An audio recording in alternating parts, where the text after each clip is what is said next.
وأحسن منك لم تر قط عيني وأجمل منك لم تلد النساء خلقت مبرأ من كل عيب خلقت مبرأ من كل عيب كأنك قد خلقت كما تشاء. كتاب أنزلناه إليك مبارك ليدبروا آياته وليتذكر أولو الألباب. یہ کتاب برکت والی ہے جسے ہم نے آپ کی طرف نازل فرمایا ہے تاکہ دانش مند لوگ اس کی آیتوں میں غور و فکر کریں اور نصیحت حاصل کریں. اللہم صلی علی سیدنا محمد وعلی آل سیدنا محمد بعدد کل ذرۃ مئۃ الف الف مرۃ.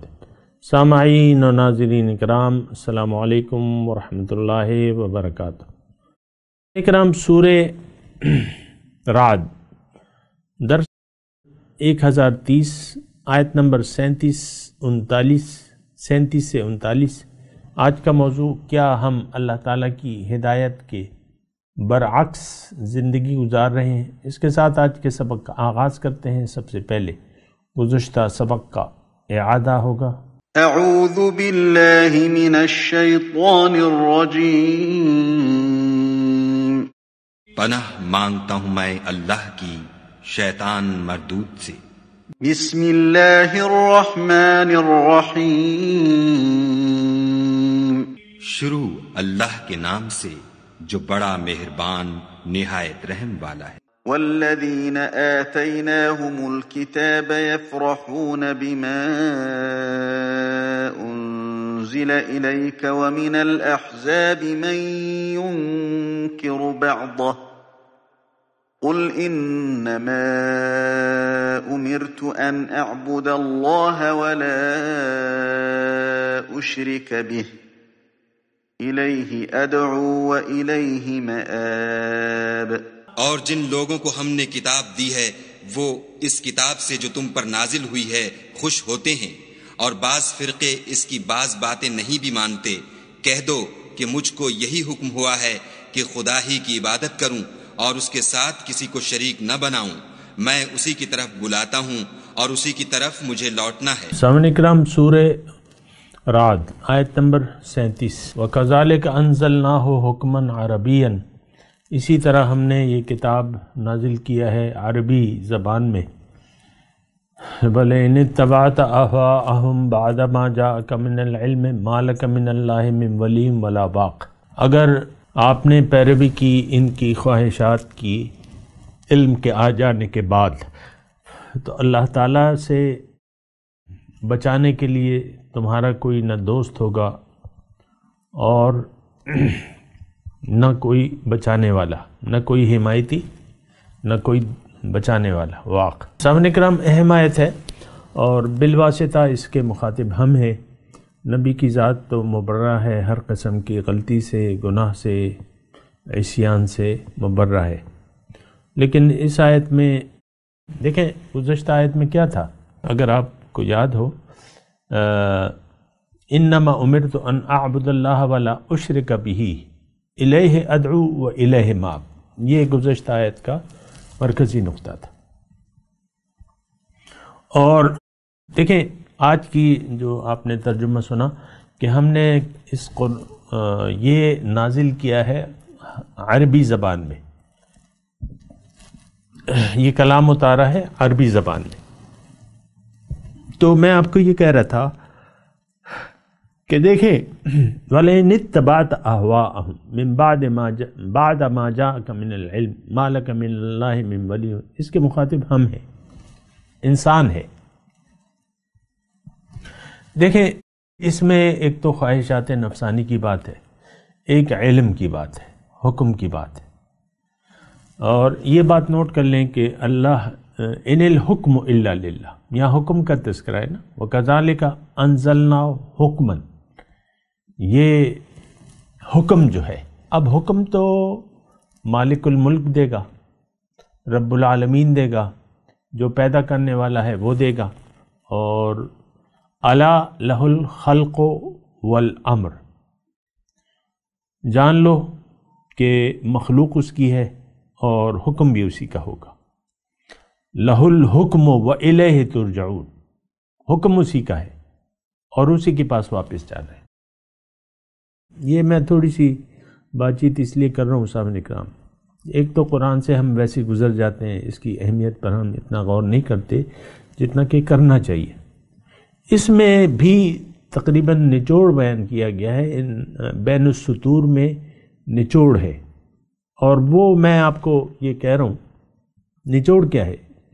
اللہ تعالیٰ کہنا کیا چاہتا ہے؟ اے انسان، تمہیں ہدایت دینا، زندگی کا راستہ بتانا اور احکامات زندگی دینا، یہ میرا کام ہے، میری ذمہ داری ہے، میں تمہیں بتاؤں گا۔ اہبطوا منہا فإما یأتینکم منی ھدی فمن تبع ھدایا فلا خوف علیہم ولا ھم یحزنون، یہاں سے نیچے اترو، اگر وہاں نیچے جا کے تمہارے پاس ہدایت آئے، فإما یأتینکم منی ھدی، ہدایت آئے گی، فمن تبع ھدایا، تو اگر تم نے میری ہدایت کا اتباع کیا، جس نے بھی کیا، تو فلا خوف علیہم ولا ھم یحزنون، وہ کامیاب ہوگا۔ دوسری جگہ یہی آیت ہے مختلف الفاظ سے، فمن تبع ھدایا فلا یضل ولا یشقی، وہ نہ گمراہ ہوگا، جس نے حکم کی پیروی کی تو وہ نہ گمراہ ہوگا اور نہ ناکام ہوگا۔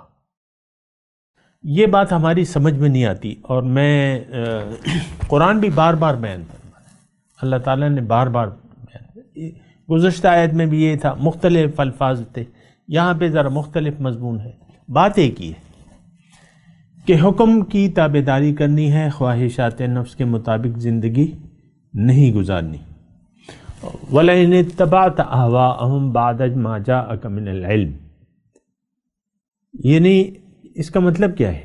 اس کا مطلب وہی ہے جو قرآن کا مدعا ہے، جو اللہ تعالیٰ نے انسان کو پیدا کیا ہے، جس لیے پیدا کیا ہے، اور جو طریقہ کار اس کے لیے متعین کیا ہے، وہی اس آیت کا مدعا ہے۔ دیکھیں، انسان کو اللہ تعالیٰ نے اپنے لیے بنایا ہے، اپنا راستہ دکھایا ہے، اپنی طرف پیغمبر کے ذریعے دعوت دی ہے، ساری باتیں، ہدایت واضح ہے، حکم واضح ہے، کرنا کیا ہے، کیوں کرنا ہے اور کیا کرنا ہے، یہ بالکل وضاحت کے ساتھ اللہ تعالیٰ نے بتا دیا ہے، کوئی بات پوشیدہ نہیں ہے۔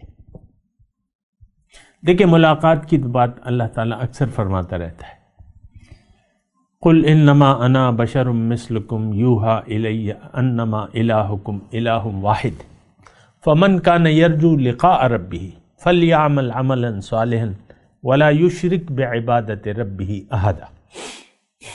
دیکھو، میں تو ایک انسان ہوں تمہاری طرح، مجھ پہ اللہ تعالیٰ نے وہی ہدایت دی ہے، اور ہدایت کا نچوڑ یہ ہے کہ تمہارا معبود ایک ہے۔ اب یہ ہے کہ فمن کان یرجو لقاء ربہ، جو اپنے رب سے ملاقات کی خواہش رکھتا ہے، تو اس کو نیک عمل کرنا ہوگا۔ نیک عمل کیا ہے؟ کہ اللہ کی مرضی کو اپنانا، اپنی مرضی چھوڑ کے اللہ کی مرضی، یہ نیک عمل ہے۔ اللہ تعالیٰ کی توفیق سے، اس کے فضل سے، اس کی رحمت سے میں آپ کو یہ بات بتا رہا ہوں کہ نیک عمل کیا ہے؟ اپنی مرضی چھوڑ کے مولا کی مرضی کو لے لیں، مولا کی مرضی کے مطابق زندگی گزاریں، یہ نیک عمل ہے۔ لیکن بہت دیکھیں، میں دوبارہ کہہ رہا ہوں، اللہ کے فضل سے میں آپ کو یہ بات بتا رہا ہوں، اس کی توفیق سے یہی بات ہے، اور یہ بہت دیکھیں سمجھنے کے لیے بھی آسان ہے اگر آپ میری طرف متوجہ ہوں۔ میں نے کیا کہا پہلے؟ ایک جملہ میں کہنا چاہ رہا ہوں مکمل، وہ یہ ہے کہ اگر آپ نے اپنی مرضی کو چھوڑ کے اللہ کی مرضی سے زندگی گزاری تو آپ کامیاب ہوں گے۔ لیکن اس کے برعکس اگر آپ نے اللہ کی مرضی کو چھوڑ کے اپنی مرضی سے زندگی گزاری تو آپ ناکام ہوں گے۔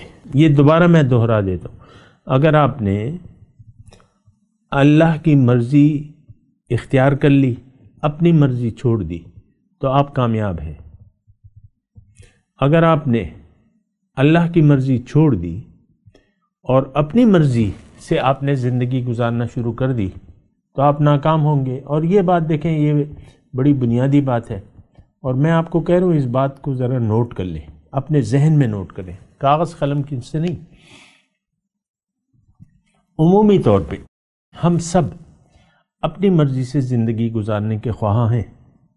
آج آپ اپنے ماحول کو دیکھ لیں، پوری دنیا کے ماحول کو دیکھ لیں، یہ 7-8 ارب لوگ جو ہیں یہ بس فضول اپنی زندگی ضائع کر رہے ہیں، اس میں آج کے مسلمان بھی شامل ہیں۔ ہم سب کی منزل بشمول مسلمانوں کی جو نام نہاد مسلمان ہیں، ہم سب کی منزل دنیا بن گئی ہے۔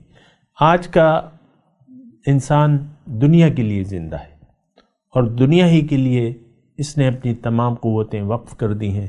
ہم ظاہر کے لیے اپنے دن گزار رہے ہیں، زندگی گزار رہے ہیں۔ الہاکم التکاثر حتی زرتم المقابر، اللہ تعالیٰ نے ہمیں واضح طور پہ کہہ دیا کہ دیکھو یہ تکاثر، زیادہ کی کثرت نے تمہیں غفلت میں ڈال دیا ہے، یہاں تک کہ تم مقبروں تک جا پہنچتے ہو۔ آپ دیکھ لیں آج جو بوڑھے مر رہے ہیں، ہمارے جو بھی بوڑھے ہیں یا جو بھی جس حالت میں زندگی کی جس حصے میں مر رہا ہے، وہ زندگی کی خواہش میں مرتا ہے۔ موت کی ہمیں کوئی تمنا نہیں ہے۔ موت کیا ہے؟ الموت جسر یوصل الحبیب الی الحبیب، موت تو ایک راستہ ہے، ایک پل ہے جو محبوب کو محبوب سے ملا دیتا ہے۔ تو یہ ذرا دیکھیں بات، ذرا اس کو سمجھنے کی کوشش کریں۔ وَلَئِنِ اتَّبَعْتَ أَهْوَاءَهُمْ بَعْدَ مَا جَاءَكَ مِنَ الْعِلْمِ مَا لَكَ مِنَ اللَّهِ مِنْ وَلِيٍّ وَلَا وَاقٍ۔ مخاطب کون ہے؟ میں ہوں، آپ ہیں۔ اچھا، ہم اس آیت کے یعنی اس فتنے میں 100% مبتلا ہیں کہ ہم نے علم کو چھوڑ کے گمراہی کو اختیار کر لیا ہے، من چاہی زندگی گزار رہے ہیں، اور اب اس کا نتیجہ کیا ہے کہ اللہ کا عذاب جو ہے وہ ہم پہ لازم ہے اللہ کے قانون کے مطابق۔ کوئی بھی شخص دیکھیں، گمراہوں کے لیے ناکامی ہے، نقصان ہے، یہ تو آپ کو بات ماننی پڑیں گی نا۔ لیکن دنیا میں اس وقت 2 قسم کے گروہ ہیں۔ ایک ہدایت یافتہ لوگ ہیں جو اللہ کی مرضی سے زندگی گزار رہے ہیں اور اللہ ان کی منزل ہے۔ دوسرے گمراہ لوگ ہیں جن کی منزل اللہ نہیں ہے، غیر اللہ ہے۔ اب غیر اللہ میں آپ کی اپنی ذات بھی آ سکتی ہے، اور بہت سے متکبرین ہیں جو سب سے زیادہ اہمیت اپنے آپ کو دیتے ہیں، میں اور میں۔ پھر اس کے بعد جو ہے ان کے ساتھ جو متعلقات ہیں، یہ میری بیوی، یہ میرا شوہر، یہ میرے بچے، یہ میرا گھر، یہ میرا کاروبار، یہ میری نوکری، اور بس یہ میرے پلازے اور یہ میرے گھر اور یہ میری جائیداد۔ کوئی اور بات ہے آپ کی؟ نو۔ یہ میرا اللہ، یہ میرا رسول، یہ نہیں،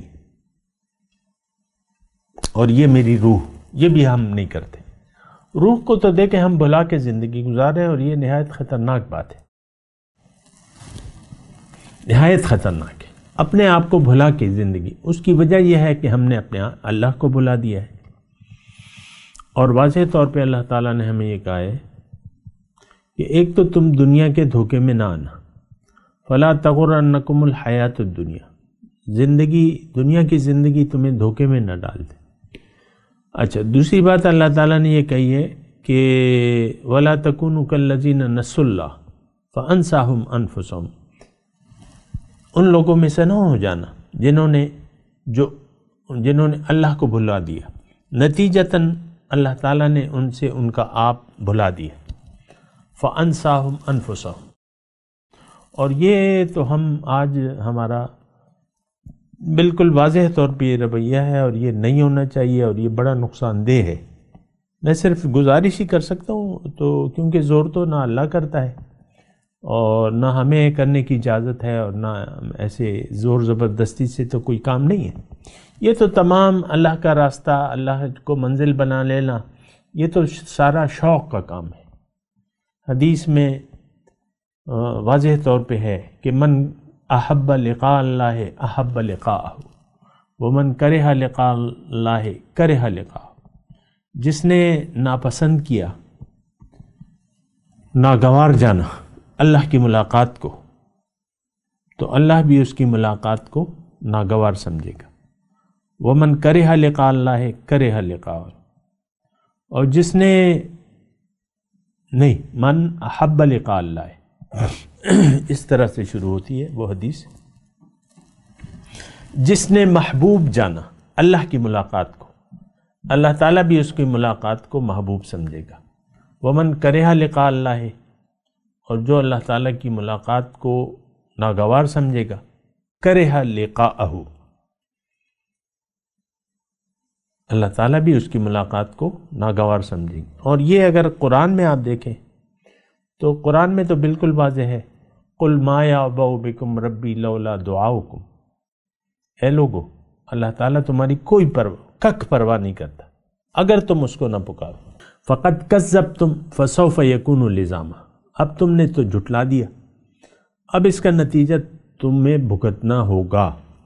بہرحال میں اپنے مضمون کی طرف آتا ہوں، اور اس آیت میں وَلَئِنِ اتَّبَعْتَ أَهْوَاءَهُمْ بَعْدَ مَا جَاءَكَ مِنَ الْعِلْمِ مَا لَكَ مِنَ اللَّهِ مِنْ وَلِيٍّ وَلَا نَصِيرٍ، اگر تم نے اپنی خواہشات کی پیروی کی علم کے آ جانے کے بعد۔ دیکھیں آج علم موجود ہے، آپ اپنے آپ کو واقف نہیں کرا رہے تو وہ تو آپ کی غلطی ہے۔ قانون سے واقف نہ ہونا آپ کو جرم کی سزا سے نہیں بچا سکتا، عام قانون ہے۔ ایک شخص جا رہا ہے، پستول سے کسی کو گولی مار دیتا ہے، ہلاک کر دیتا ہے، عدالت میں مقدمہ چلتا ہے، مجرم کہتا ہے مجھے تو پتہ نہیں تھا کہ یہ جرم ہے، بس میں غصہ ہوا، اس کو میں نے گولی مار دی۔ تو آپ کا کیا خیال ہے؟ وہ آدمی چھوٹ جائے گا؟ دنیا کے قانون میں نہیں چھوٹ سکتا، آخرت کا قانون تو زیادہ سخت ہے کہ آپ یوم توفی کل نفس ما کسبت لا ظلم اليوم، اس دن آپ کے اعمال کا پورا آپ کو بدلہ دیا جائے گا، ظلم نہیں ہوگا۔ مجرم نے جرم کیا، اس کو معاف کر کے اللہ تعالیٰ مومنوں کی ٹولی میں شامل کر دے، یہ نہیں ہو سکتا۔ اللہ نے دیکھیں یہ سب کچھ اختیارات تو اللہ تعالیٰ کے پاس ہیں۔ اللہ تعالیٰ نے کہا ہے کہ افنجعل المسلمین کالمجرمین افمن کان مومنا کمن کان فاسقا، کیا میں مسلم اور مجرم کو برابر کر دوں گا؟ کیا مومن اور فاسق برابر ہو سکتا ہے؟ ما لکم، کیا ہوا تمہیں؟ کیسے فیصلہ کرتے ہو؟ تو دیکھیں غلط فہمی کا شکار نہ ہو، ہم جو کر رہے ہیں اس کی سزا ہمیں ضرور ملے گی، اور میں یہ نہیں کہتا کہ یہ چند دن ہوں گے۔ ہم تو کہتے ہیں نا کہ گناہوں کی سزا چند دن بھگت کے پھر واپس چلے جائیں گے۔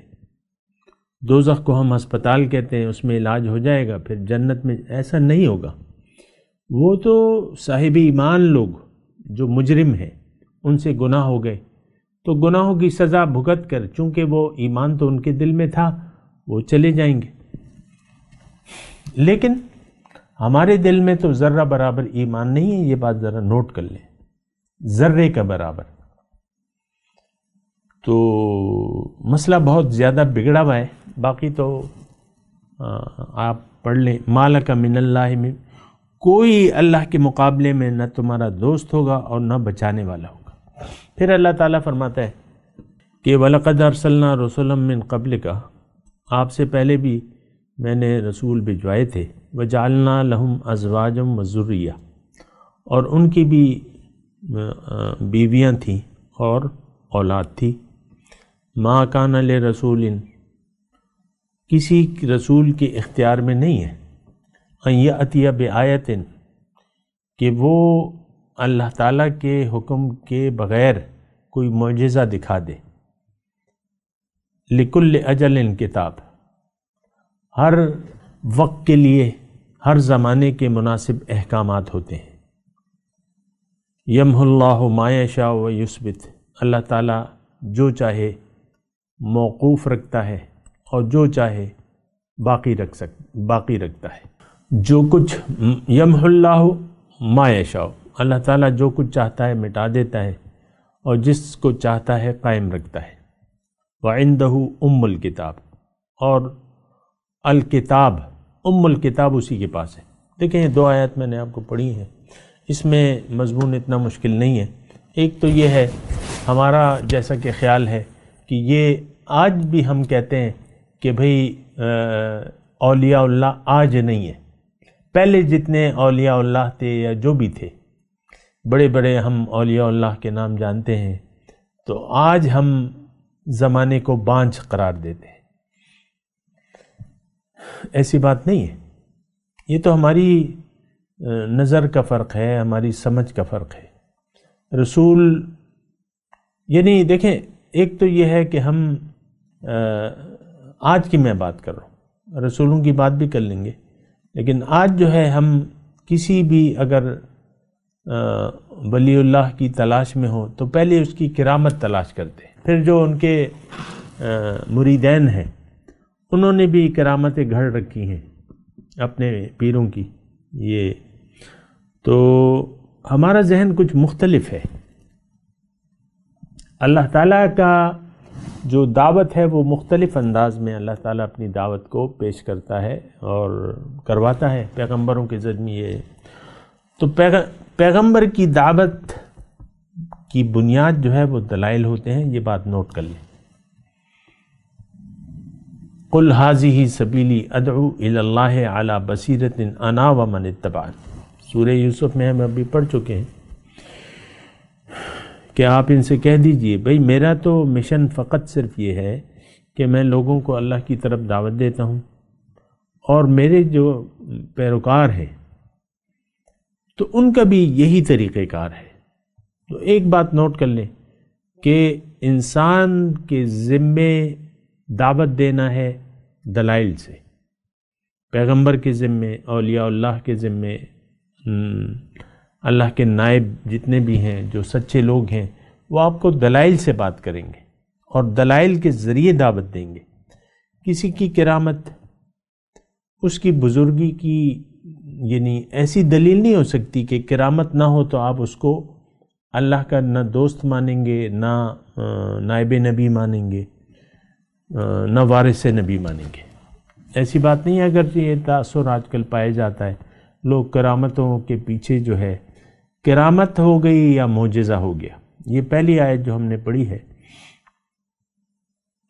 اس میں اللہ تعالیٰ واضح طور کہ بھئی یہ سب کچھ تو میرے اختیار میں ہے، میری مرضی ہے۔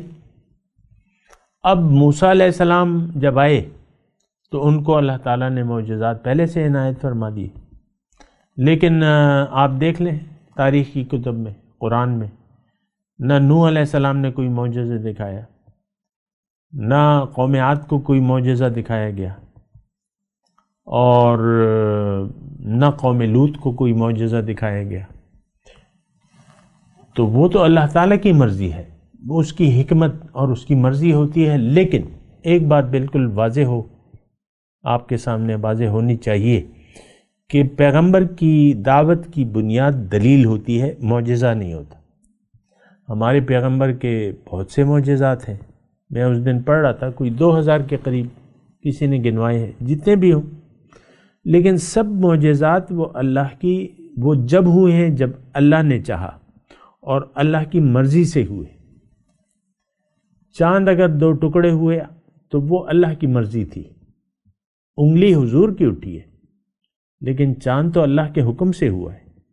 اگر حضور صلی اللہ علیہ وسلم نے ہاتھ رکھا ہے پانی میں اور پانی جاری ہو گیا، پورے لشکر کے لیے کافی ہو گیا، سب نے اپنے، تو وہ تو اللہ کا حکم تھا۔ اگر حضور صلی اللہ علیہ وسلم نے کسی دعوت میں، کسی ہنڈیا میں برکت کی دعا کی اور وہ 7 آدمیوں کا کھانا 1000 کے لیے پورا ہو گیا، تو وہ تو اللہ کی حکمت تھی، اللہ نے کیا۔ یہ تمام جو معجزات ہوتے ہیں انسان کے اختیار میں نہیں ہوتے۔ ولی اللہ کرامت ولی کے اختیار میں نہیں ہوتی، اللہ تعالیٰ کی مرضی ہے، جب چاہتا ہے اپنے بندے کو یہ اعزاز دے دیتا ہے، اعزاز کی بات ہے اور اللہ کی حکمت کی بات ہے۔ اور پھر یمحو اللہ ما یشاء و یثبت، اللہ تعالیٰ جو چاہتا ہے مٹا دیتا ہے اور جس کو چاہتا ہے قائم رکھتا ہے۔ اس کا کیا مطلب ہے؟ یعنی اللہ تعالیٰ دیکھیں گزشتہ جو شریعتیں تھیں تو شریعت کے بعض احکامات مختلف تھے، شریعت محمدی میں وہ نہیں تھے، اللہ تعالیٰ نے آسانی پیدا کر دی۔ اب یہ تو اللہ تعالیٰ کی مرضی ہے، قانون دینا اللہ کی مرضی ہے، بنیادی اصول ضوابط قواعد ایک ہی ہیں، اللہ کی بندگی، تقوی، پیغمبر کی اطاعت، یہ تمام پیغمبروں کے ساتھ ایک ہی۔ پھر جزیات میں اگر کچھ یعنی فرق ہو جائے تو وہ ہو سکتا ہے، لیکن بنیادی بات ایک ہے۔ اب یہ تو ایک لمبی بحث ہے، میں اس وقت اس میں نہیں پڑھتا، لیکن یہ ہے کہ یہ انسان یعنی 1,24,000 پیغمبروں کے بعد ایسا زمانہ آیا کہ ایک نبی کافی تھا۔ پہلے تو ہر نبی، ہر امت کے لیے ہر نبی، ایک نبی، وَإِن مِّن أُمَّةٍ إِلَّا خَلَا فِيهَا نَذِيرٌ، لیکن اب جو ہے موقع ایسا ہے، ماحول ایسا ہو گیا ہے، انسان بالغ ہو گیا ہے، اب اس کو ایک ہی غذا کی ضرورت ہے، ایک ہی قانون کی ضرورت ہے، لہٰذا حضور صلی اللہ علیہ وسلم خاتم الانبیاء بن کے آئے، ایک شریعت، اللہ تعالیٰ نے ان کی کتاب کو یعنی قرآن کریم کی حفاظت کا ذمہ لے لیا، حضور کی زندگی جو ہے وہ بالکل محفوظ ہے، ان کے عادت اور سنت محفوظ ہے، تو یہی ہدایت تو یہی ہے نا، باقی تو پہنچانا ہے، نبی پہنچا رہے تھے، اس کے بعد ان کی امتی پہنچا رہے ہیں۔ اور یمحو اللہ ما یشاء و یثبت، بعض احکامات یعنی گزشتہ ہو سکتا ہے کہ بعض احکامات منسوخ کر دیے گئے ہوں، اور اللہ تعالیٰ نے اب یہ شریعت محمدی کو قائم اور دائم رکھا ہے۔ عندہ ام الکتاب اس کے پاس ہے۔ بہرحال میں تلاوت کرتا ہوں، میرے ساتھ دہرائیے۔ اعوذ باللہ من الشیطان الرجیم، بسم اللہ الرحمن الرحیم۔ وَكَذَلِكَ أَنزَلْنَاهُ حُكْمًا عَرَبِيًّا وَلَئِنِ اتَّبَعْتَ أَهْوَاءَهُمْ بَعْدَمَا جَاءَكَ مِنَ الْعِلْمِ مَا لَكَ مِنَ اللَّهِ مِنْ وَلِيٍّ وَلَا وَاقٍ۔ ترجمہ سنا دیں۔ وَكَذَلِكَ أَنزَلْنَاهُ حُكْمًا عَرَبِيًّا،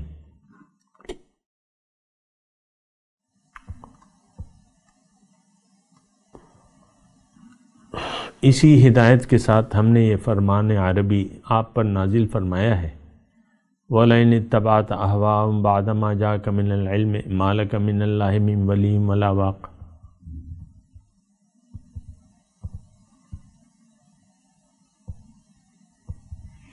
اور اگر اس علم کے باوجود اے لوگو تم نے اپنی مرضی کی تو اللہ کے مقابلے میں تمہارا نہ کوئی دوست ہوگا، نہ کوئی اس کی پکڑ سے تمہیں بچا سکے گا۔ وَلَقَدْ أَرْسَلْنَا رُسُلًا مِّن قَبْلِكَ وَجَعَلْنَا لَهُمْ ذُرِّيَّةً، آپ سے پہلے بھی ہم نے بہت سے رسول بھجوائے ہیں، ان کی اولاد تھی، نارمل انسان تھے، کوئی خاص ایسے وہ نہیں تھے، نارمل انسان تھے، بس رسالت کا اعزاز اللہ تعالیٰ نے بخشا، ان کی بھی اولاد تھی، بیویاں تھیں۔ ما کان لرسول ان یأتی بآیۃ الا بإذن اللہ، کسی بھی رسول کی یہ طاقت نہ تھی کہ اللہ کے حکم کے بغیر کوئی نشانی خود لا دکھاتا۔ لکل اجل کتاب، ہر دور کے لیے کتاب ہے۔ یمحو اللہ ما یشاء و یثبت، اللہ تعالیٰ جو چاہتا ہے وہ مٹا دیتا ہے، جو چاہتا ہے قائم رکھتا ہے۔ وعندہ ام الکتاب، ام الکتاب اسی کے پاس ہے۔ اب ان آیت کی تلاوت اور ترجمہ۔ اعوذ باللہ من الشیطان الرجیم، پناہ مانگتا ہوں میں اللہ کی شیطان مردود سے۔ بسم اللہ الرحمن الرحیم، شروع اللہ کے نام سے جو بڑا مہربان نہایت رحم والا ہے۔ وَكَذَلِكَ أَنزَلْنَاهُ حُكْمًا عَرَبِيًّا وَلَئِنِ اتَّبَعْتَ أَهْوَاءَهُمْ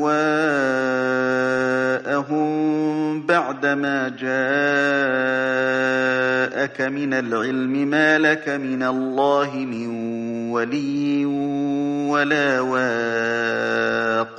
اور اسی طرح ہم نے اس قرآن کو عربی زبان کا فرمان نازل کیا ہے، اور اگر تم علم و دانش آنے کے بعد ان لوگوں کی خواہشوں کے پیچھے چلو گے تو خدا کے سامنے کوئی نہ تمہارا مددگار ہوگا اور نہ کوئی بچانے والا۔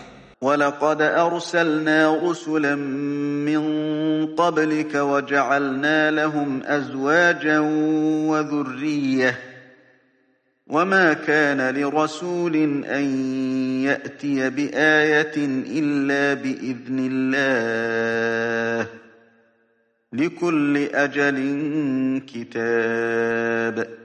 اور اے محمد صلی اللہ علیہ وآلہ وسلم، ہم نے تم سے پہلے بھی پیغمبر بھیجے تھے اور ان کو بیویاں اور اولاد بھی دی تھی، اور کسی پیغمبر کے اختیار کی بات نہ تھی کہ خدا کے حکم کے بغیر کوئی نشانی لائے۔ ہر حکم قضا کتاب میں مرقوم ہے۔ يَمْحُو اللَّهُ مَا يَشَاءُ وَيُثْبِتُ وَعِندَهُ أُمُّ الْكِتَابِ۔ خدا جس کو چاہتا ہے مٹا دیتا ہے اور جس کو چاہتا ہے قائم رکھتا ہے، اور اسی کے پاس اصل کتاب ہے۔ اس کے ساتھ ہی آج کے درس کا وقت اختتام کو پہنچا۔ اگلے درس میں انشاءاللہ پھر ملاقات ہوگی۔ وآخر دعوانا ان الحمدللہ رب العالمین، والسلام علیکم ورحمۃ اللہ وبرکاتہ۔ مولایا صلی وسلم دائما ابدا علی حبیبک خیر الخلق کلہم۔